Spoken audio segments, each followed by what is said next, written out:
Novels for ever میں خوش آمدید۔ آج کے ہمارے ناول کا نام ہے بساط دل بھی عجیب شے ہے۔ یہ ایک کمپلیٹ ناول ہے اور ہوپ سو کہ یہ ناول بہت اچھا ہوگا۔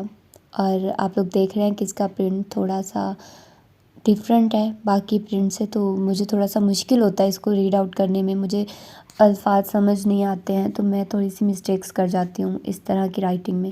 ویسے بھی ہم نارمل روٹین میں بھی مسٹیکس ہو جاتی ہیں، بٹ اس طرح کے ناولز میں تھوڑا سا مشکل ہو جاتا ہے۔ اور اس کے علاوہ میری آواز تھوڑی سی بھاری لگ رہی ہوگی، اگر نہیں بھی لگ رہی تو میں بتا دوں کہ مجھے تھوڑا سا فلو ہوا ہے، تھوڑا سا فلو ہوتا ہے تھوڑا یا زیادہ، لیکن خیر مجھے ابھی فلو ہوا ہے۔ اور میں گھر آئی ہوئی ہوں، کل آئی تھی اور آج میرا فرسٹ ڈے ہے گھر میں، اور میں نے سوچا کہ آپ لوگوں کو ناول پرووائڈ کرنا ہے تو پھر کافی گیپ آ جائے گا اگر میں آج ریکارڈنگ نہیں کروں گی، تو میں نے سوچا کہ میں آج ناول ریکارڈ کر لوں، بے شک چھوٹا ہی کر لوں لیکن مجھے ریکارڈنگ کرنی چاہیے۔ تو آپ لوگوں کو ہو سکتا ہے کہ میں تھوڑی شارٹ ناولز پرووائڈ کروں۔ اس کے علاوہ میں آپ لوگوں کے ایک گڈ نیوز دینا چاہ رہی ہوں کہ میں تانیہ طاہر کا ایک ناول، انہوں نے مجھے پرمیشن دے دی ہے پڑھنے کی، تو وہ میں آپ لوگوں کو سناؤں گی، ایک دو دن میں سناؤں گی، لیکن اس کے بارے میں یہی کہوں گی کہ آپ لوگوں کو میں لینتھی ویڈیوز نہیں دے سکتی جب تک کہ میرے پیپرز ہیں، جب تک کہ میں تھوڑا سا بزی ہوں، میری طبیعت ٹھیک نہیں ہے، تو آپ لوگوں کو ایسے ہی تھوڑا سا میرے ساتھ کمپرومائز کرنا پڑے گا، اور آپ لوگوں نے کوئی بھی ویڈیو مس نہیں کرنی ہے، اپنا فیڈ بیک دینا ہے، اور بس اپنا فیڈ بیک تو ضرور آپ لوگ دیا کریں، مجھے اچھا لگتا ہے، مطلب جیسا بھی ہو، برا ہو اچھا ہو، لیکن پتہ چلتا ہے کہ لوگ انٹرسٹ لیتے ہیں، سنتے ہیں، تو پلیز بتایا کیجیے۔ جیسے کہ آپ لوگوں کو میں اپنی فیلنگس بتاتی ہوں، آپ لوگوں کے ساتھ کوشش کرتی ہوں کہ اپنی ڈیلی روٹین شیئر کیا کروں، تو اسی طرح آپ لوگ بھی میرے ساتھ شیئر کیا کیجیے، جس طرح کا بھی ہو، جیسا بھی ہو، تو آپ لوگ مجھے اپنا فیڈ بیک دیا کیجیے، ٹھیک ہے؟ تو میرا خیال ہے بغیر کسی دیر کے اس ناول کو سٹارٹ کرتے ہیں، تو آئیے سٹارٹ کرتے ہیں اس ناول کو۔ حسب معمول رات سونے سے پہلے اس نے چہرے، ہاتھوں اور بازوؤں پر لوشن لگایا، پھر اطمینان سے بیڈ پر بیٹھ کر نرم انگلیوں سے چہرے کا مساج کرنے لگی۔ گو کہ قدرت نے اسے بڑی فرصت سے بنایا تھا، سبک سا ناک نقشہ اور کھلتی ہوئی گلابی رنگت، پھر بھی اس نے کبھی خود سے لاپرواہی نہیں برتی تھی، شاید اس لیے بھی کہ وہ بہت حسن پرست تھی، خوبصورتی کی دل دادا، اور خود بھی حسین نظر آنا چاہتی تھی۔ جبھی یہ اس کا معمول تھا کہ سونے سے پہلے تقریباً 1 گھنٹہ خود پر صرف کرتی تھی۔ اس کا کہنا تھا کہ دن بھر دھوئیں اور گرد و غبار سے جلد بری طرح متاثر ہوتی، اور اگر ایسی احتیاطی تدابیر اختیار نہ کی جائے تو اچھی بھلی سفید رنگت سیاہ پڑ جاتی ہے، اور سیاہ رنگت سے تو اسے بہت چڑ تھی۔ گو کہ مذاق نہیں اڑاتی تھی، بس یوں ہی کہتی، اللہ معاف کرے مجھے کالے لوگ بالکل اچھے نہیں لگتے، کچھ بھی کر لیں لیکن کالے کے کالے ہی رہتے ہیں۔ حالانکہ اپنے گھر میں بھی ملے جلے لوگ تھے، پاپا کی رنگت گہری سانولی تھی اور انہی کی طرح دانش بھائی بھی تھے، پھر سویرا کا رنگ قدرے صاف تھا، البتہ وہ اور عامر ممی پر گئے تھے جو سرخ و سفید تھی۔ بہرحال اپنا اپنا مزاج، اپنی اپنی پسند، اسے جو پسند تھا وہ خود بھی ویسی ہی نظر آنا چاہتی تھی، اور اس کے لیے اگر وہ اپنا خیال رکھتی تھی تو کسی کا کیا جاتا تھا۔ بس بھائی نویرا، اب لائٹ آف کرو، نیند آ رہی ہے، سویرا نے کتاب بند کر کے وہیں سے ریک پر اچھالتے ہوئے کہا، تو وہ گھڑی دیکھتے ہوئے بولی، بس ابھی آف کرتی ہوں، ذرا بالوں میں برش کر لوں، لو جب تک تم یہ لوشن لگا لو۔ نہیں بھائی، مجھے سخت الجھن ہوتی ہے، سویرا نے برا سا منہ بنا کر اس کا ہاتھ پرے کر دیا۔ الجھن کی کیا بات ہے، چند دن لگا کر دیکھو، ایمان سے نکھر آؤ گی۔ نہیں، مجھے کوئی شوق نہیں ہے نکھرنے کا، جیسی ہوں ٹھیک ہوں۔ یہ تو تم کہہ رہی ہو نا، ذرا سلمان بھائی سے پوچھو، انہیں کتنا شوق ہوگا کہ تم حسین نظر آؤ۔ اس نے سلمان کا نام لے کر سویرا کو احساس دلانا چاہا کہ ان کی خاطر اسے خود پر توجہ دینی چاہیے، لیکن سویرا اس کی بات پر ہنس پڑی۔ بے وقوف، حسین نظر آنے اور حسین لگنے میں فرق ہوتا ہے۔ مجھے حسین ہونے کا دعویٰ نہیں، لیکن یہ دعویٰ کر سکتی ہوں کہ میں سلمان کو حسین لگتی ہوں۔ وہ حیران ہو کر دیکھنے لگی۔ سلمان کے ذکر پر سویرا کی قدرے سانولی رنگت سرخی مائل ہو کر چمکنے لگی تھی۔ ایسے کیا دیکھ رہی ہو، میں غلط نہیں کہہ رہی؟ سویرا کے ٹوکنے پر اس نے ذرا سے کندھے اچکائے اور بالوں میں آہستہ آہستہ برش چلانے لگی۔ سیاہ ریشمی بالوں نے اس کی پوری کمر چھپا دی تھی۔ سویرا نے چند لمحے اس کے بالوں پر نظریں جمائے رکھی، پھر کھڑکی سے باہر دیکھ کر رات کی سیاہی سے ان کا موازنہ کرنے لگی تھی۔ صبح ناشتے کی ٹیبل پر اس کے شفاف چہرے کو دیکھ کر دانش بھائی ممی سے کہنے لگے، ممی، نام رکھنے میں آپ سے تھوڑی غلطی ہو گئی، سویرا اس کا نام رکھنا چاہیے تھا۔ انہوں نے اس کی طرف اشارہ کیا تو ممی ایک نظر اس پر ڈال کر مسکرائی، لیکن ہمیشہ کی طرح کچھ کہنے سے قصداً گریز کیا، کیونکہ وہ سویرا کو کوئی کمپلیکس نہیں دینا چاہتی تھی۔ پھر اس کی عادت سے بھی واقف تھی کہ وہ اپنی تعریف سے کچھ مغرور ہو جاتی ہے، اس لیے بھی ان کا رویہ خاصا محتاط ہوا کرتا تھا۔ اس وقت بھی بس مسکرا کر رہ گئی، جبکہ وہ اپنی تعریف پر کھلنے کے ساتھ فوراً سویرا سے کہنا چاہتی تھی کہ اگر وہ بھی اپنا خیال رکھے تو اس کی طرح شاداب اور کھلی کھلی نظر آئے گی، لیکن پاپا کی وجہ سے خاموش رہی، کیونکہ پاپا خاصی سخت طبیعت کے مالک تھے۔ ان کی موجودگی میں کم ہی کوئی بولتا تھا، گو کہ وہ ہر بات میں روک ٹوک نہیں کرتے تھے، لیکن جو بات انہیں پسند نہیں آتی تھی، ناگواری ان کے چہرے سے ظاہر ہو جاتی تھی۔ بلا کا روپ تھا ان کی شخصیت میں، اور بنیادی طور پر اصولی انسان تھے، جائز بات ماننے میں دیر نہیں کرتے تھے اور ناجائز سننا بھی نہیں چاہتے تھے، اس لیے سبھی ان سے کچھ خائف سے رہتے تھے۔ بہرحال وہ ان دنوں آنرز کر رہی تھی، اور سچ تو یہ ہے کہ اسے زیادہ شوق یونیورسٹی جانے کا تھا، اور پاپا ایسی چھوٹی موٹی باتوں پر دھیان نہیں دیتے تھے، نہ پابندی لگاتے۔ اسے یونیورسٹی جانے کا شوق تھا، انہوں نے کوئی اعتراض نہیں کیا۔ سویرا کے گریجویشن کے بعد مزید پڑھنے سے انکار کر دیا، نو پرابلم، جیسی اس کی مرضی، گویا ایک حد تک بچوں کو اپنے بارے میں سوچنے اور فیصلہ کرنے کا اختیار حاصل تھا۔ سویرا اس سے 2 سال بڑی تھی۔ گزشتہ سال جب وہ BA فائنل میں تھی تو اس کی منگنی اس کے سیکنڈ کزن سلمان سے ہوئی تھی۔ اس وقت خیال تھا کہ سویرا BA کر لے گی تو اس کی شادی ہو جائے گی، اور ممی پاپا تو ابھی بھی تیار تھے، لیکن سلمان کے گھر والے کچھ پس و بیش کر رہے تھے۔ اصل میں سلمان کی بڑی بہن کی ابھی شادی نہیں ہوئی تھی، اس لیے وہ چاہتے تھے پہلے اس کی یا دونوں بہن بھائی کی ساتھ ہی ہو۔ مسئلہ وہی اچھے رشتے کا تھا، اور پاپا ان کی پرابلم سمجھتے تھے، اس لیے کبھی سویرا کی شادی پر زور نہیں دیا، بلکہ انہوں نے ممی سے کہنا تھا کہ یہی مناسب ہے کہ پہلے سلمان کی بہن اپنے گھر کی ہو جائے۔ بہرحال اس عرصے میں ممی دانش بھائی کے لیے لڑکیاں دیکھنے میں لگ گئی۔ انہوں نے سوچا اگر کہیں بات بن گئی تو وہ بھی ایک ساتھ ہی بیٹا بیٹی کے فرض سے نبٹ جائیں گے۔ اس روز اسی سلسلے میں سب لوگ ایک جگہ شام کی چائے پر مدعو تھے، یعنی ممی کو ایک لڑکی پسند آ گئی تھی، لیکن کوئی سلسلہ شروع کرنے سے پہلے دانش بھائی بھی لڑکی دیکھنا چاہتے تھے، اور غالباً اس طرف بھی یہی معاملہ تھا۔ جب بھی انہوں نے سب کو بلایا تھا، وہ اور سویرا بہت مشتاق تھی، اتنا انتظار بھی نہیں کیا کہ گھر والے لڑکی کو سامنے لائیں گے، اس سے پہلے ہی اس کے کمرے میں پہنچ گئے۔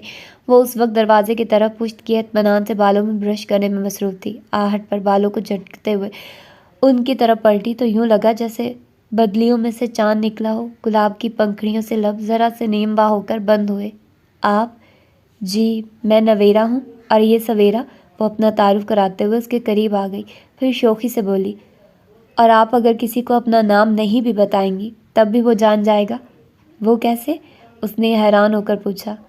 وہ ایسے کہ آسمان پر چمکے تو چاند اور زمین پر اتر آئے تو ماروخ۔ وہ اس کے حسین چہرے کو تکتے ہوئے ہنوز شوخی سے بولی، تو سویرا نے فوراً تائید کی، بالکل ٹھیک۔ پھر اس کے خوبصورت بالوں کو چھو کر بولی، ہمارے بھیا کے سامنے دھیرے دھیرے ہی نقاب سرکائیے گا۔ ہاں ان کا دل بہت کمزور ہے۔ اس نے ہنستے ہوئے سویرا کی بات اچک لی۔ تبھی ماروخ کی امی آ گئی اور ان سے کہنے لگی، بیٹا آپ لوگ ڈرائنگ روم میں چلو، یہ چائے لے کر آتی ہے۔ سویرا کے ساتھ ڈرائنگ روم میں آئی تو دانش بھائی کے پاس بیٹھتے ہی سرگوشی میں بولی، دانش بھائی سنبھل کر بیٹھ جائیے۔ کیوں؟ کیا بندوق لے کر آ رہی ہے؟ دانش بھائی نے بھی اسی کے انداز میں سرگوشی کی تو وہ بے ساختہ ہنسی، پھر ان کی طرف جھک کر بولی، اسے بندوق کا سہارا لینے کی ضرورت نہیں ہے، آپ ایسے ہی شہید ہو جائیں گے۔ پھر کیا خیال ہے، کلمہ پڑھ لوں؟ تھی وہ اپنی ممی کے پیچھے ٹرالی دھکیلتے ہوئے داخل ہوئی تو اس نے دانش بھائی کو کونھی مار کر ادھر متوجہ کیا، اور خود بھی شوق سے اسے دیکھنے لگی۔ یوں بھی وہ بہت حسن پرست تھی، بس چلتا تو اسی وقت اسے اپنے ساتھ لے جاتی۔ واپسی میں بار بار یہی کہہ رہی تھی، بس ممی دیر نہیں کریے، فوراً شادی طے کر دیں۔ بالآخر ممی نے ٹوک دیا، کیا بے وقوفی کی باتیں کرتی ہو، ابھی تو سلسلہ شروع ہوا ہے۔ انہوں نے سوچنے کو وقت مانگا ہے، دیکھو کب جواب دیتے ہیں، ان کے جواب کے بعد ہی بات آگے بڑھے گی۔ سوچنے کا تو بہانہ ہوتا ہے ممی۔ اچھا بس، ممی نے اسے خاموش کرا دیا، لیکن گھر آ کر اور اگلے 3 روز تک وہ مسلسل سویرا کے کان کھاتی رہی۔ اس کی جلد کتنی خوبصورت ہے، نرم و ملائم جیسے شبنم میں دھلا گلاب، اس کے ہاتھ دیکھے تھے، اف، اور اس کے بال وغیرہ وغیرہ۔ اور ابھی اس کی تعریفیں ختم نہیں ہوئی تھی کہ ادھر سے جواب آ گیا۔ معروف کو دانش بھائی کچھ زیادہ پسند نہیں آئے تھے۔ اس وقت وہ یونیورسٹی سے لوٹی تھی جب سویرا نے اسے یہ خبر سنائی۔ پہلے تو اسے یقین نہیں آیا، پھر چیخ پڑی، لیکن کیوں؟ کیا کمی ہے دانش بھائی میں؟ اتنے ہینڈسم ہے، اسٹیٹس بھی کم نہیں پھر؟ مجھے یہ سب نہیں پتا۔ افسوس سویرا کو بھی تھا، لیکن اس کے چیخنے پر اکتا کر بولی، کہا کیا انہوں نے؟ کوئی لمبی چوڑی بات نہیں کی۔ اس کی ممی کا فون آیا تھا، معذرت کرتے ہوئے کہا تھا کہ معروف کو پسند نہیں۔ میرا مطلب ہے دانش بھائی، سویرا نے بتایا تو وہ کچھ دیر تک اسے دیکھتی رہی، پھر اپنے بیڈ پر گرتے ہوئے بولی، یار ایمان سے بہت افسوس ہو رہا ہے، اتنی پیاری لڑکی، لیکن آخر اسے دانش بھائی پسند کیوں نہیں آئے؟ میں اسے پوچھوں گی ضرور۔ کوئی ضرورت نہیں ہے، جب بات ختم تو ختم، یوں بھی لڑکیوں کا کال نہیں پڑا، ممی اس سے اچھی ڈھونڈ لیں گی، سویرا نے اسے ٹوکتے ہوئے کہا تو وہ اپنے آپ بڑبڑاتی ہوئی اٹھ کر واش روم میں چلی گئی۔ پھر کتنے بہت سارے دن گزر گئے۔ ممی اپنی سرگرمیاں تیز کر چکی تھی کیونکہ معلوم ہوا تھا کہ سلمان کی بہن کی ایک جگہ بات چل رہی ہے، اور کیونکہ ممی کے دل میں بھی دونوں شادیاں ایک ساتھ کرنے کی سما چکی تھی، اس لیے وہ ہر شام کسی نہ کسی کے یہاں پہنچ جاتی، اور اب مسئلہ یہ تھا کہ معروف نگاہوں میں سما چکی تھی، خصوصاً دانش بھائی کے، جب بھی اچھی اچھی لڑکیاں ریجیکٹ ہو رہی تھی۔ ممی کو اگر کوئی لڑکی پسند آ بھی جاتی تو دانش بھائی انکار کر دیتے۔ یہ ان کے بار بار انکار سے ممی کا جوش سرد پڑ گیا، اور آخر میں انہوں نے دانش بھائی سے صاف کہہ دیا کہ اب وہ ان کے لیے کوئی لڑکی نہیں دیکھیں گی، وہ خود ہی اپنے لیے پسند کر لیں۔ اور دانش بھائی نے یہ ذمہ داری قبول کر کے گویا اپنی شادی کو کافی آگے تک ٹال دیا تھا، جبکہ سلمان کی بہن کی بات طے ہو چکی تھی اور ظاہر ہے ان کا مسئلہ حل ہو گیا تھا، اس لیے انہوں نے شادی پر اصرار کیا تو پاپا کو بھی کوئی اعتراض نہیں ہوا۔ یوں بھی ان کا خیال تھا کہ جب سویرا گریجویشن کے بعد کچھ نہیں کر رہی تو اس کا گھر بس جانا چاہیے۔ میرا خیال ہے مجھے بھی یونیورسٹی چھوڑ کر گھر بیٹھ جانا چاہیے تاکہ تمہارے بعد پاپا فوراً مجھے بھی رخصت کر دیں، اس نے پاپا کے خیال پرجوش ہوتے ہوئے سویرا سے کہا، تو وہ جو اپنے خیال میں بیٹھی تھی چونک کر پوچھنے لگی، کہاں؟ سسرال، اور کہاں؟ وہ اس کے سامنے دھم سے گرتے ہوئے بولی، پھر اس کے چہرے پر نظریں جما کر بولی، تم ہر وقت کہاں کھوئی رہتی ہو؟ سسرال اور کہاں؟ سویرا نے اسی کے انداز میں کہا، پھر دونوں ہنس پڑی۔ اب بتاؤ، تم چلی جاؤ گی تو میں کس سے اس طرح ہنس بولوں گی؟ ہاں، تم واقعی اکیلی ہو جاؤ گی۔ دانش بھائی کی شادی ہو جاتی تو اس کے اکیلے ہونے کے خیال سے سویرا سنجیدہ ہو گئی۔ ساری گڑبڑ اس الو کی پٹھی معروف نے کی ہے، مجھے تو لگتا ہے اس کا ضرور کہیں اور چکر چل رہا ہوگا، جب ہی اس نے… غلط بات نہیں کرو، سویرا نے فوراً ٹوک دیا، پھر موضوع بدلتے ہوئے بولی، میرے ان سوٹوں کا کیا ہوا جو کڑھائی کے لیے دیے تھے؟ کل مل جائیں گے، دھیان سے لے کر آنا، خصوصاً وہ فیروزی سوٹ۔ کیوں؟ اس سوٹ میں کیا خاص بات ہے؟ سلمان کو وہ رنگ بہت پسند ہے، سویرا نے پہلے روانی سے بتایا، پھر خود ہی لجا گئی تو وہ زور زور سے ہنسنے لگی۔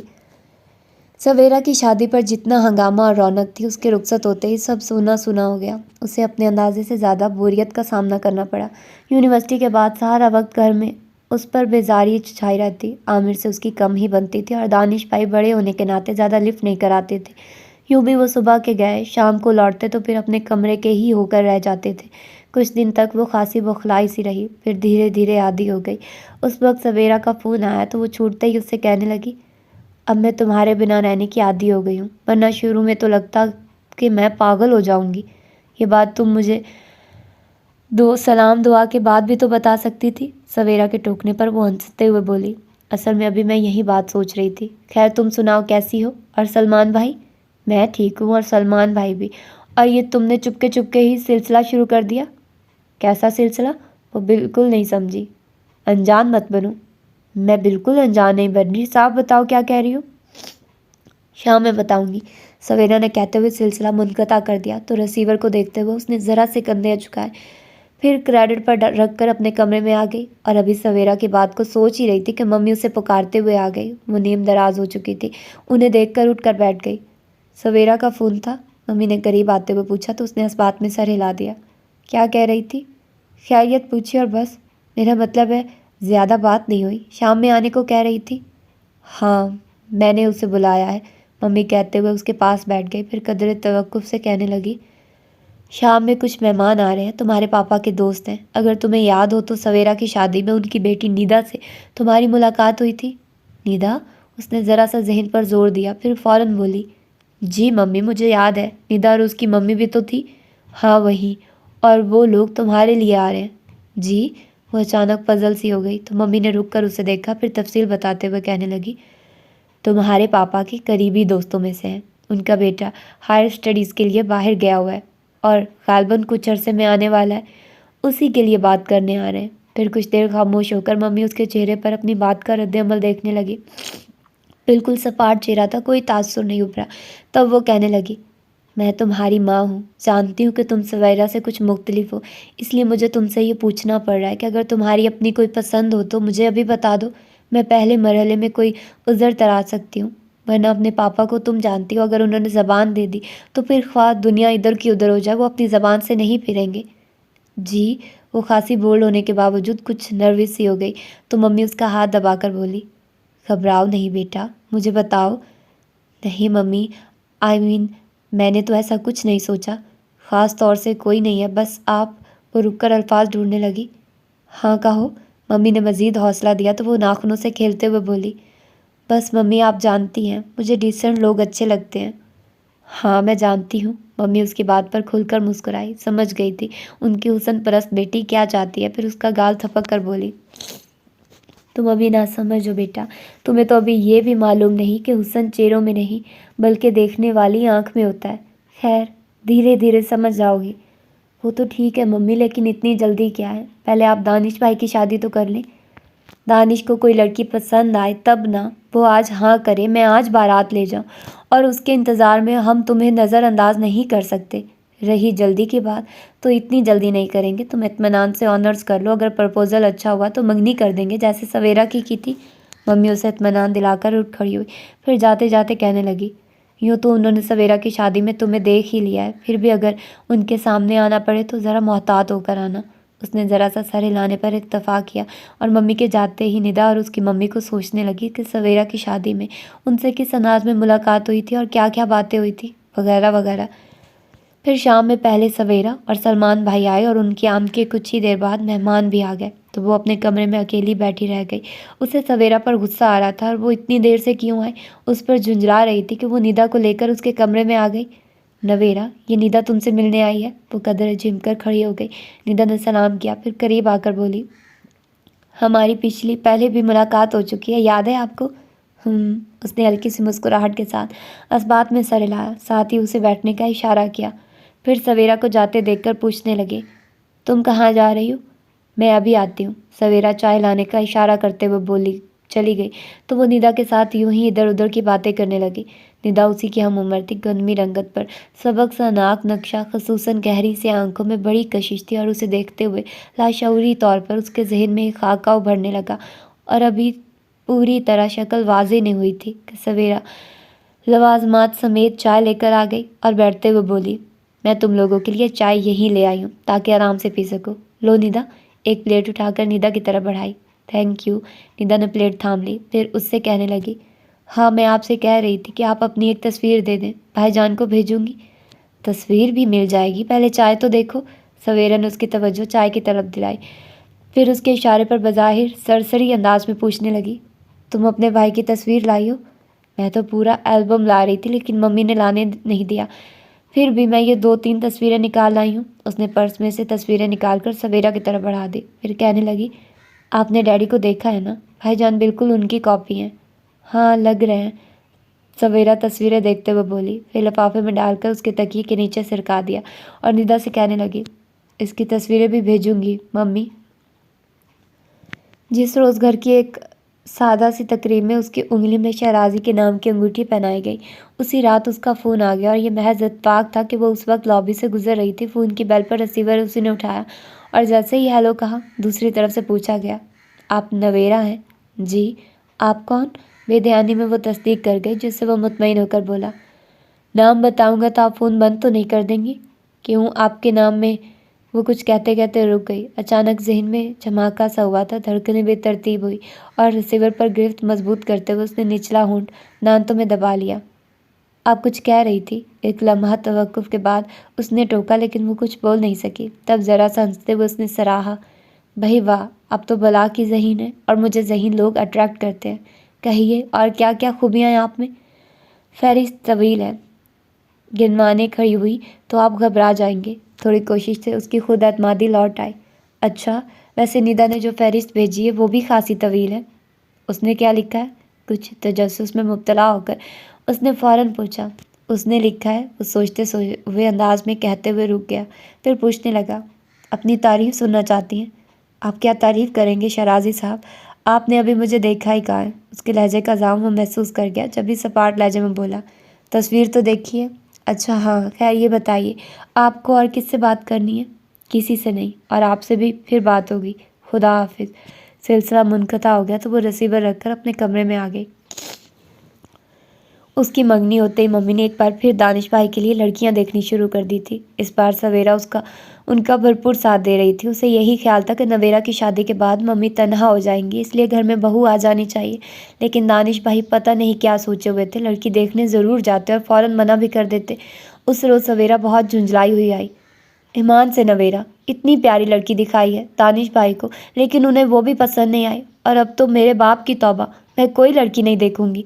خیر میں نے تو اسی روز توبہ کر لی تھی جس روز انہوں نے میری دوست جویریہ کو ریجیکٹ کیا تھا۔ اس کے کہنے پر سویرا اچھل پڑی۔ کیا جویریہ کو ریجیکٹ کر دیا؟ جی، وہ تو اچھا ہوا میں نے جویریہ کو نہیں بتایا تھا، ورنہ میں اپنی اتنی پیاری دوست سے محروم ہو چکی ہوتی۔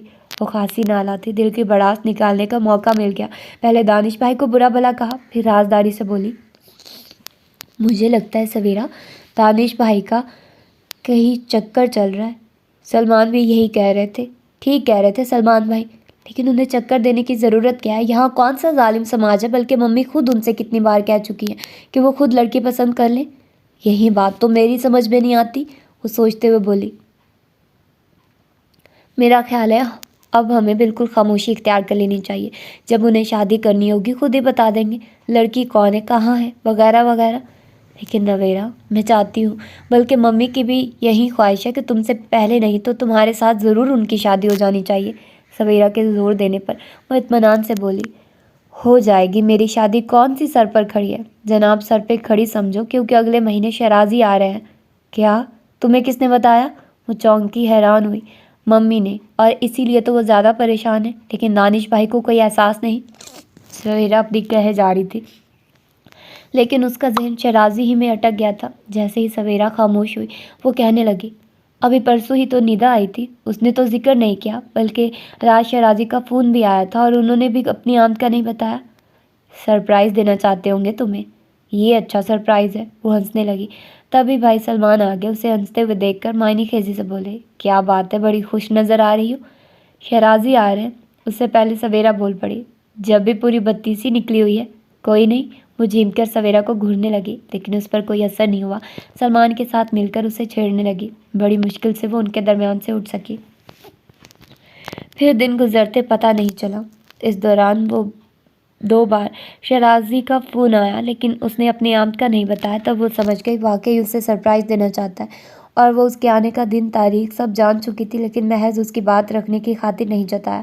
پھر وہ دیکھنا چاہتی تھی کہ وہ کس انداز میں اچانک اس کے سامنے آنا چاہتا ہے۔ غالباً اس کا مقصد اسے چونکانا، حیران کرنا تھا، لیکن وہ سوچ کر محظوظ ہوتی رہی، اور جس روز اس کی فلائٹ تھی وہ سحر پیر ڈھلنے سے پہلے ہی ممی سے کہہ کر جویریہ کے گھر چلی آئی، اور بلا تمہید اسے اپنی آمد کا مقصد بتاتے ہوئے کہنے لگی، سنو، 6 بجے کی فلائٹ سے شرازی آ رہے ہیں کینیڈا سے، تم میرے ساتھ ایئرپورٹ چلو۔ کیوں، کیا انہیں ریسیو کرنے والا اور کوئی نہیں ہے؟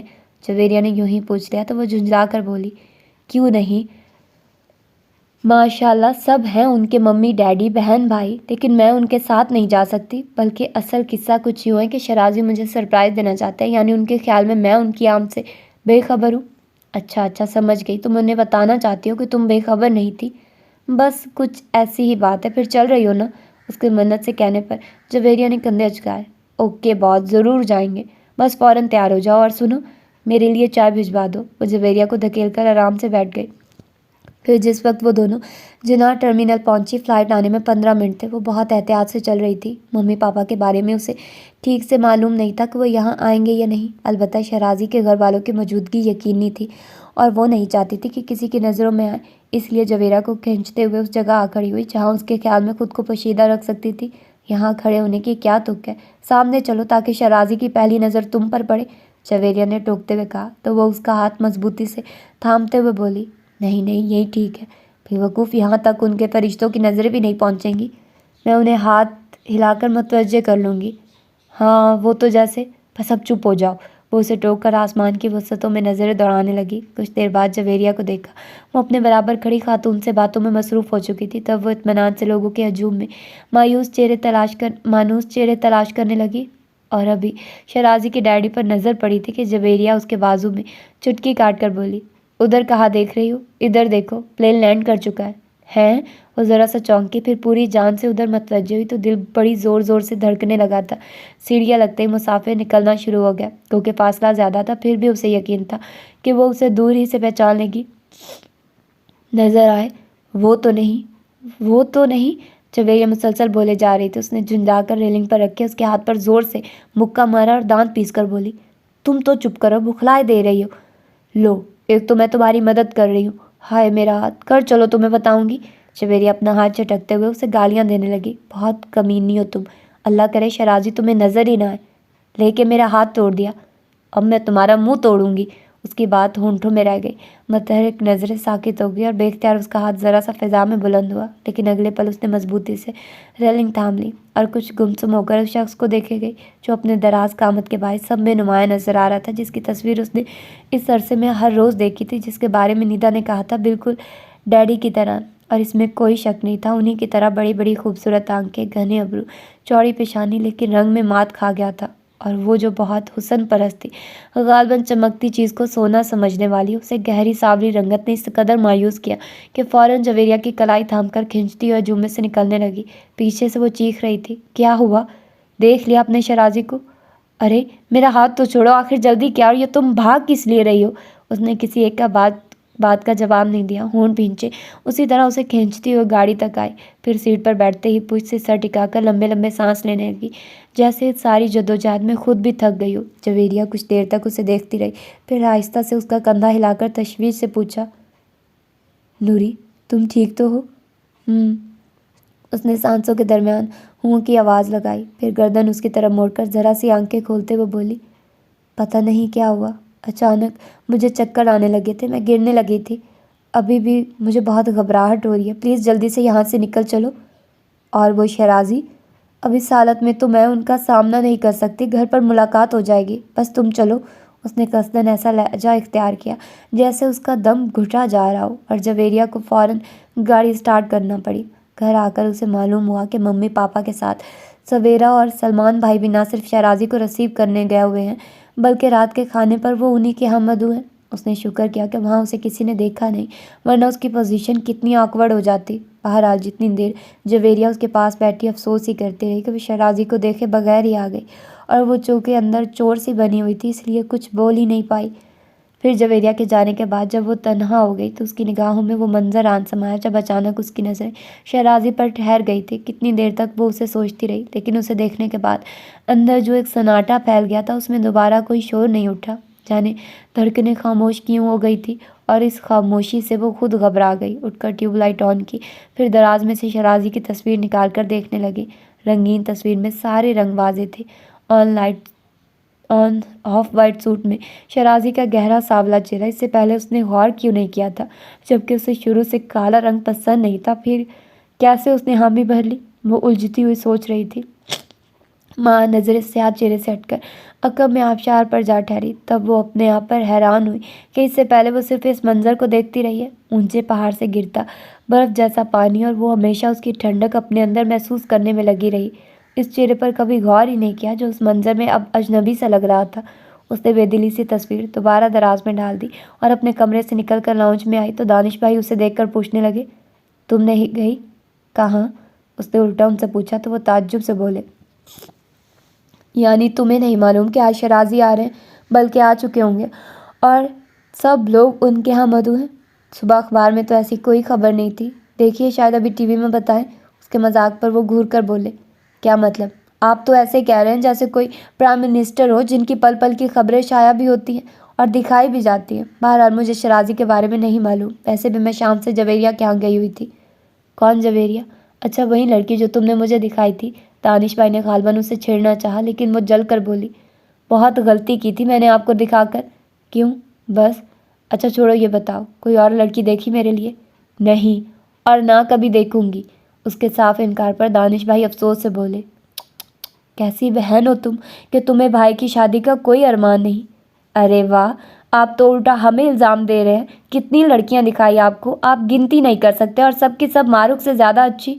آخری بات جانے کیسے اس کے منہ سے نکل گئی، اور یہیں پر وہ ٹھٹک گئی کہ معروف کے نام پر جہاں دانش بھائی کا سانولا چہرہ ایک پل کو بالکل سیاہ پڑ گیا تھا، وہیں اسے معروف کے انکار کی وجہ سمجھ میں آئی۔ اب تک وہ یہی کہتی آئی تھی، کیا کمی ہے دانش بھائی میں، اتنے ہینڈسم، کوالیفائڈ، اسٹیٹس میں بھی کم نہیں پھر۔ اور پھر کا جواب اسے مل گیا تھا۔ نظریں چراتے ہوئے بولی، سوری دانش بھائی، میں پتہ نہیں کیا کہہ گئی ہوں۔ وہ کچھ نہیں بولے، اسی خاموشی سے اٹھ کر چلے گئے تو وہ لابی میں آ کر ٹیلی فون کے قریب رکھی ڈائری میں معروف کا نمبر تلاش کرنے لگی۔ گو کہ اس بات کو کافی عرصہ گزر چکا تھا، پھر بھی وہ اسے معلوم کرنا چاہتی تھی کہ اس نے دانش بھائی کو ریجیکٹ کیوں کیا تھا۔ تھوڑی تلاش کے بعد اسے نمبر مل گیا، جو اس نے فوراً ڈائل کیا۔ دوسری طرف کوئی خاتون تھی، غالباً اس کی ممی۔ وہ چھوٹتے ہی بولی، میں معروف کی دوست ہوں، پلیز اسے بلائیے۔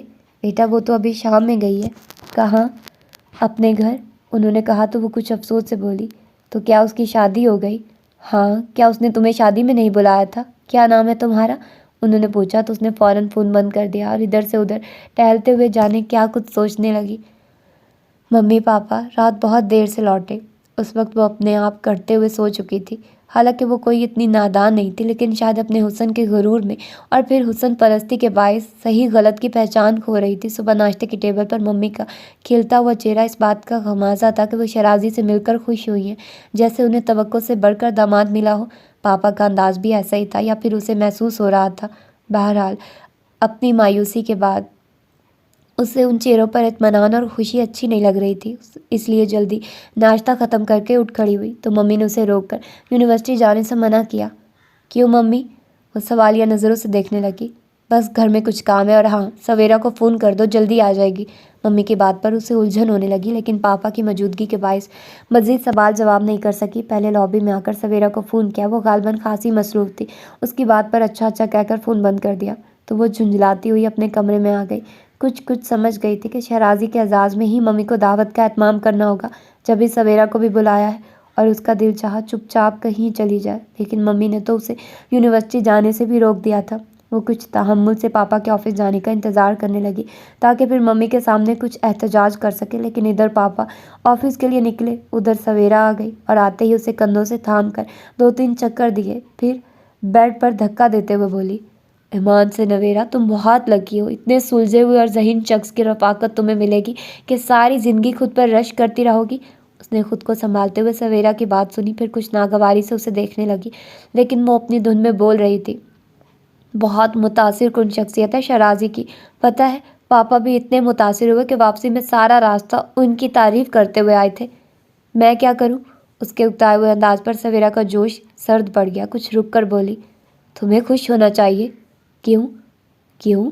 اب کہ سویرا ٹھٹک گئی، کچھ دیر تک ٹٹولتی ہوئی نظروں سے اسے دیکھتی رہی، پھر اس کے پاس بیٹھتے ہوئے دھیرے سے بولی، کیا ہوا ہے تمہیں؟ کسی نے کچھ کہا ہے؟ اچھا سمجھ گئی، شیرازی نے فون نہیں کیا ہوگا، انہی سے خفا ہو؟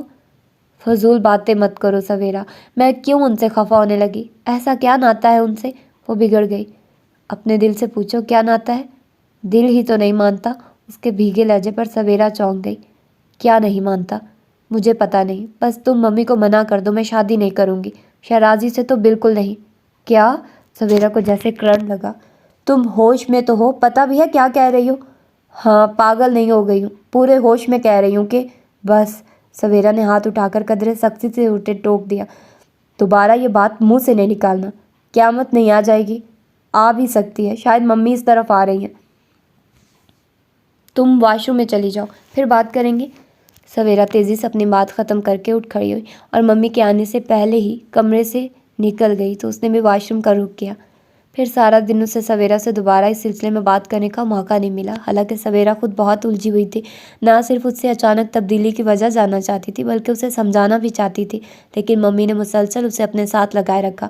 حالانکہ کوئی بڑی تقریب نہ تھی، بس شیرازی کے گھر والے ہی مدعو تھے اور ممی اتنا اہتمام کر رہی تھی۔ پاپا بھی معمول سے پہلے ہی آ گئے اور انہیں مہمانوں کا انتظار کرتے دیکھ کر اسے سخت مایوسی ہوئی، کیونکہ وہ بہت کم کسی کو اتنی اہمیت دیتے تھے، اور شیرازی کی اہمیت کا اندازہ ہوتے ہی وہ سمجھ گئی کہ اس کی بات نہیں سنی جائے گی۔ پھر مہمانوں کی آمد کے ساتھ ہی اس نے خود کو اپنے کمرے میں بند کر لیا۔ یوں بھی اسے فوراً سب کے سامنے نہیں آنا تھا، اس لیے کسی نے اس کی اس حرکت کو محسوس نہیں کیا، جبکہ وہ سوچ چکی تھی کہ اپنے رویے سے کم از کم شہرازی کو ضرور مایوس کر دے گی۔ اول تو ان کے جانے تک کمرے سے نکلے گی ہی نہیں، اور اگر ممی نے بلا لیا تب بھی اسے اگنور کر دے گی۔ بہرحال کچھ دیر بعد ہی ندا نے آ کر اس کے دروازے پر دستک دی، اور دروازہ لاک نہیں تھا، اس لیے اس نے وہیں سے کہہ دیا، آ جاؤ۔ پھر جیسے ہی ندا کو داخل ہوتے دیکھا، کچھ سنبھل کر بولی، سوری میں سمجھی بھائی جان ہوں گے۔ ندا نے شرارت سے اس کی بات اچک لی، لیکن اس نے ناگواری کا اظہار کیا، نہیں، آپ یہاں چھپ کر کیوں بیٹھی ہیں؟ ادھر چلیے نا، بھائی جان کی متلاشی نظریں مسلسل ادھر ادھر بھٹک رہی ہیں۔ ندا نے اس کی ناگواری محسوس کیے بغیر کہا، ساتھ ہی اس کا ہاتھ تھام کر اٹھانے لگی تو وہ ایک جھٹکے سے اپنا ہاتھ چھڑا کر بولی، نہیں، وہاں سب لوگ موجود ہیں، مجھے اچھا نہیں لگتا۔ بھائی جان کو یہاں بلا لوں کیا؟ وہ بساختہ چیخی، پھر اس کے چہرے پر شریر مسکراہٹ دیکھ کر جھیم کر بولی، تم بہت بدتمیز ہو۔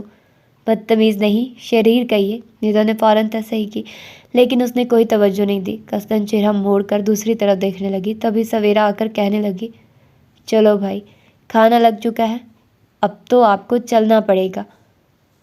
ندا خوش ہو کر بولی تو اس نے سویرا کو دیکھا، جس نے فوراً اسبات میں سر ہلایا۔ مجھے بھوک نہیں ہے، اس نے انکار کیا۔ پھر بھی چلو، ممی بلا رہی ہیں، یہ سویرا نے کہا، ساتھ ہی آنکھوں سے اشارہ بھی کیا تو وہ خاصی جذبت سی ہو کر اس کے پیچھے چلنے لگی۔ ڈائننگ روم میں داخل ہوئی تو ندا کی ممی اسے دیکھتے ہی کہنے لگی، آؤ نویرا، یہاں میرے پاس بیٹھو۔ وہ اچانک بہت کنفیوز ہو گئی تھی، ان کے پاس بیٹھی تو اس کا سر آپ ہی آپ جھک گیا۔ پھر سارا وقت وہ یہ سمجھتی رہی کہ وہ شہرازی کو نظر انداز کر رہی ہے، جس سے وہ مایوس ہوگا، لیکن اس کے برعکس آزاد بے باک فضاؤں سے آیا ہوا وہ شخص اس کی اس مشور کی ادا کو دل ہی دل میں سراہتے ہوئے اسے بے حد قریب محسوس کر رہا تھا۔ اسے غالباً احساس تھا کہ شکل صورت بنائی ہوئی اللہ کی ہے، اس لیے وہ صاف لفظوں میں یہ نہیں کہہ پا رہی تھی کہ گہری رنگت کی وجہ سے شہرازی کو پسند نہیں کر رہی، حالانکہ وہ مرد تھا، سانولی رنگت نے اسے اور پرکشش بنا دیا تھا، لیکن اسے پتہ نہیں کیوں شروع ہی سے چڑ تھی۔ سویرا کے سامنے بالآخر اس نے اعتراف کر دیا، جس پر اس نے اپنا سر پیٹ لیا تھا، تم انتہائی احمق ہو نویرا، میں سوائے تمہاری عقل پر ماتم کرنے کے اور کچھ نہیں کر سکتی۔ تم کچھ بھی کہو، میں شادی نہیں کروں گی، تو جا کر پاپا سے کہو۔ اور یہ تو ناممکن تھا، پاپا سے تو کیا، وہ تو ممی سے بھی نہیں کہہ سکتی تھی، کیونکہ انہوں نے پہلے ہی اس سے پوچھ لیا تھا، ساتھ ہی یہ بھی سمجھا دیا تھا کہ دنیا ادھر کی ادھر ہو جائے، اس کے پاپا اپنی زبان سے نہیں پھر سکتے۔ پھر شہرازی میں جو خامی اسے نظر آئی تھی وہ ہرگز خامی نہیں تھی۔ بہرحال ہر طرف سے مایوس ہو کر اس روز ایک آخری کوشش کے طور پر اس نے شہرازی کو فون کر ڈالا، گویا اپنے قسم توڑ ڈالی۔ اس کی آواز سنتے ہی شہرازی نے کہا تو وہ حیران ہو کر بولی، کیسی قسم؟ فون نہ کرنے کی؟ نہیں، میرا مطلب ہے میں نے تو ایسی کوئی قسم نہیں کھائی تھی۔ اس کے سادگی سے کہنے پر وہ محظوظ ہو کر ہنسا، پھر پوچھنے لگا، کہیے کیسے یاد کیا؟ وہ آپ سے ایک بات کہنی تھی، اس نے کچھ رک کر کہا تو وہ فوراً بولا، صرف ایک بات۔ وہ خاموش رہی تو اسے ہی کہنا پڑا، کہیے کیا بات ہے؟ وہ سچ مچ سٹ پٹ آ گئی، پھر فوراً سنبھل کر بولی، پہلے وعدہ کریے آپ کسی سے کہیں گے نہیں۔ کیا نہیں کہوں گا؟ شہرازی کا انداز سوچتا ہوا تھا، غالباً خود ہی قیاس کرنے لگا تھا کہ وہ کیا کہنا چاہتی ہے۔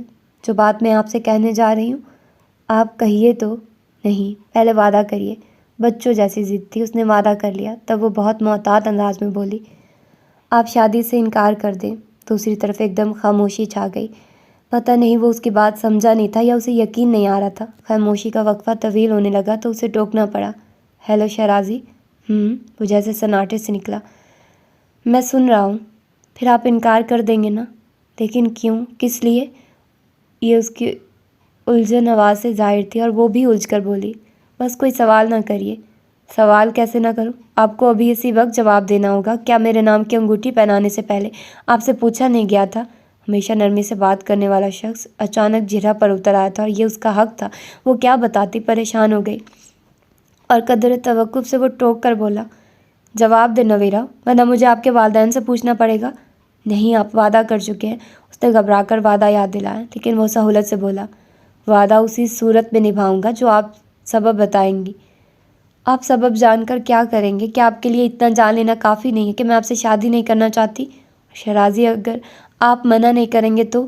اچانک لائن کٹ جانے سے وہ جھنجھلائی اور دوبارہ ڈائل کرنا چاہتی تھی کہ کریڈٹ پر ممی کا ہاتھ رکھ کر اس کی روح فنا ہو گئی۔ ممی جانے کب آئی تھی اور اب ایسی خشمگی نظروں سے گھور رہی تھی کہ وہ سچ مچ سہم کر رہ گئی۔ کیا کہہ رہی تھی شرازی سے؟ ممی کا ایسا تیکھا اور سرد لہجہ اس نے پہلی بار سنا تھا، اوپر سے وہ جھوٹ کو چھیدتی ہوئی تیکھی نظریں۔ وہ سر جھکا کر راہ فرار سوچنے لگی۔ نویرا، ممی نے اس کا بازو پکڑ کر جھنجھوڑ ڈالا۔ مجھے بتاؤ تم کس بنا پر شرازی سے شادی سے منع کر رہی تھی؟ Mummy please. اسے اور کچھ نہیں سوچا تو ہاتھوں میں چہرہ چھپا کر رونے لگی۔ تم نادان لڑکی، ممی اسے کھینچتے ہوئے اس کے کمرے میں لے آئی اور غصے میں جو منہ میں آیا کہتی گئی۔ خود اپنے پیر پر کلہاڑی مار رہی ہو، تمہارے پاپا کو پتہ چلا تو؟ میرے خدا، پتہ نہیں شرازی نے کیا سمجھا ہوگا۔ خبردار آئندہ تم نے اس سے بات کرنے کی کوشش کی، آخر تم نے کیا سوچ کر؟ بس وہ مجھے اچھے نہیں لگے۔ ممی کے مسلسل بولنے پر وہ اکتا کر بولی تو ممی اسے یوں دیکھنے لگی جیسے اس کی دماغی حالت پر شبہ ہو۔ پھر اس کے پاس بیٹھی اور کسن لہجے کو نرم بنا کر پوچھنے لگی، کیوں اچھے نہیں لگے؟ کیا کمی ہے اس میں؟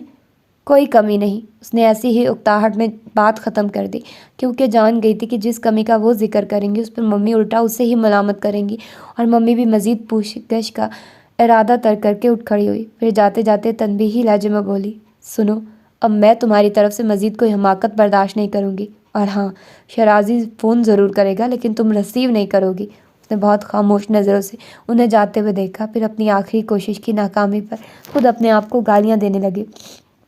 پھر کچھ دن تک اسے یہ خیال رہا کہ شاید شرازی منع کر دے، اور وہ منتظر بھی رہی کہ کب ان کی طرف سے رشتہ ختم کیا جاتا ہے، لیکن اس کے برعکس رشتہ مضبوط ہونے کی بات ہو گئی، یعنی شادی کی تاریخ طے ہو گئی، تو وہ سوچے بغیر رہ نہیں سکی کہ آخر شرازی نے اس کی بات کو اہمیت کیوں نہیں دی۔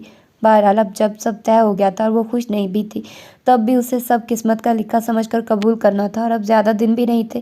تیاری میں یوں بھی دن گزرتے پتہ نہیں چل رہا تھا۔ زیادہ تر شاپنگ تو ممی کر ہی چکی تھی۔ کچھ نئے کپڑوں اور میچنگ شوز کی خریداری کے لیے اس روز سویرا اسے اپنے ساتھ تارک روڈ لے گئی۔ خود ممی نے کہا تھا کہ وہ اپنی پسند سے لے لے گی، کیونکہ وہ جانتی تھی کہ وہ ہمیشہ سے شاپنگ کے دل دادا ہے، اور اس کے شوق کے پیش نظر ہی انہوں نے اسے بھیجا تھا، اور گئی تو واقعی وہ شوق سے تھی، لیکن اتفاق سے پہلے ہی مرحلے پر شرازی سے سامنا ہو گیا۔ اس کے ساتھ ندا بھی تھی، اور پہلے اس کی نظر ان دونوں پر پڑی تھی۔ بے اختیار خوشی کے اظہار کے ساتھ لپک کر ان دونوں کے ساتھ آ کھڑی ہوئی اور اسے دیکھ کر شرارت سے بولی، شادی کی شاپنگ ہو رہی ہے؟ اس کے جذبز ہونے پر سویرا نے دھیان ہٹانے کی خاطر پوچھ لیا، کس کے ساتھ آئی ہو؟ بھائی جان کے ساتھ۔ پھر پیچھے مڑ کر دیکھا، وہ چند قدم آگے جا چکا تھا۔ ندا نے فوراً پکار لیا۔ وہ پلٹا تو نظر اس پر پڑی، اور وہ جو بے دھیانی میں دیکھنے لگی تھی فوراً نظریں چرا کر سرگوشی میں سویرا سے بولی، چلو سویرا، رک جاؤ۔ سویرا نے اس کا ہاتھ یوں پکڑا جیسے اسے بھاگنے سے روکا، تبھی وہ قریب آ گیا اور سویرا سے لیکس لے کے بعد ندا سے پوچھنے لگا، کیا ارادہ ہے؟ ہاں چلیں، بلکہ اچھا ہے بھابھی ساتھ ہے، ان کی پسند سے لے لیں گے۔ آئیے سویرا باجی، پہلے آپ ہماری شاپنگ میں مدد کر دیں۔ اس سے بات کرتے ہوئے ندا نے سویرا سے کہا تو وہ منع نہیں کر سکی، جب کہ وہ احتجاجاً سویرا کا ہاتھ دبائے جا رہی تھی۔ بدتمیزی نہیں کرو۔ موقع ملتے ہی سویرا نے اسے دانت پیس کر ٹوکا تو وہ اس کا ہاتھ چھوڑ کر سب سے پہلے ایک دکان میں داخل ہو گئی اور اپنے پیچھے آنے والوں کو نظر انداز کر کے سوٹ دیکھنے لگ گئی۔ وہ ایک سوٹ کی طرف اشارہ کرتی، سیلز مین سارے رنگ اس کے سامنے ڈال دیتا، اور ابھی وہ انتخاب کر رہی تھی کہ ندا ایک سوٹ پر ہاتھ رکھ کر بولی، بھابھی یہ رنگ آپ پر بہت سوٹ کرے گا۔ مجھ پر ہر رنگ سوٹ کرتا ہے، وہ ندا کو دیکھ کر مسکراتے ہوئے ایک ادا سے بولی، اور اسے ہرگز معلوم نہیں تھا کہ اس کی پشت پر وہ کھڑا ہے، بظاہر ادھر ادھر دیکھتا ہوا، لیکن سارا دھیان اس کی طرف تھا۔ جب بھی اس کی بات پر مسکرایا، لیکن اگلے ہی پل اس کی مسکراہٹ غائب ہو گئی۔ وہ اسی انداز میں کہہ رہی تھی، یہ مسئلہ تو تمہارے بھائی جان کے ساتھ ہے، جن پر کچھ مخصوص رنگ ہی سوٹ کرتے ہوں گے۔ ندا اس کی بات کو محض مذاق یا شرارت سمجھ کر ہنس پڑی، جبکہ وہ اس کے لہجے کو محسوس کر رہا تھا جس میں رچی ناپسندیدگی اور ناگواری۔ اس کے دل میں ترازو ہو گئی، اور یہ حقیقت تھی کہ وہ پہلی لڑکی تھی جو اس کی طرف سے منہ موڑے اسے چیلنج کر رہی تھی، اور ورنہ اب تک تو وہ خود چیلنج تھا۔ لڑکیاں اسے ناقابل تسخیر کہا کرتی تھی، اور اس ناقابل تسخیر کو وہ کتنے آرام سے چٹکلیوں میں اڑانے کی کوشش کر گئی تھی۔ کچھ دیر کو واقعی وہ سناٹے میں آیا، پھر جیسے ہی سنبھلا اسے خود پر ضبط کرنا پڑا تھا۔